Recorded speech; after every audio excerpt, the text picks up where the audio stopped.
नमस्कार मंडळी. तर हा भैया आला होता आपल्याकडे. तो मासाल मित्रांनो, ते सुनीचे बाप्पा मम्मी इतके खळ कुंकून हसत होते. ब्लॉग शॉर्ट्स पर्यंत पास सगळं सांगतो. तर नमस्कार मित्रांनो, मी तुमचा रोल रोडगे. आज आपल्याला जायचं होतं भोकरदनला. भोकरदनला जायचं म्हणलं तर पाणी गिनी पिऊन तर घेणंच लागेल ना. मग आपण निघालो होतो भोकरदनला 200-300च्या स्पीडनं भोकरदनला जातो. तोपर्यंत तुम्ही मला फॉलो करून घ्या बरं का. आणि ते तुमचा एक फॉलो माझ्यासाठी खूप मोठं आहे. आणि फॉलो करून घ्या. आणि फॉलो करायला काही पैसे वगैरे लागत नाही.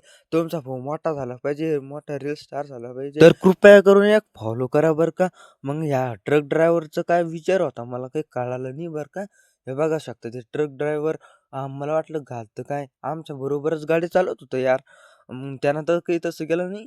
त्याच्यातलं पोरगं पाहत होतो माझ्याकडे, त्याला वाटलं व्हिडिओ काढून वाटते. मग आलो तुम्ही त्याच्या घरी. मग ते ते तिथं काय चालतं माहिती आहे काय, मी मारला होतो एक मस्तपैकी भन्नाट डायलॉग. लागलं तिथं ते सगळेजण हसायला. बघू करू शकता. चालू. नमस्कार मंडळी. तर हा भैया आला होता आपल्याकडे आज. कोणतं गाव आहे तुझं? वरुड. वरुड. तर तो आमचे व्हिडिओ वगैरे पाहतो. तर ते थोडे कामानिमित्त इकडे आले होते, तर आले भेटायला आज.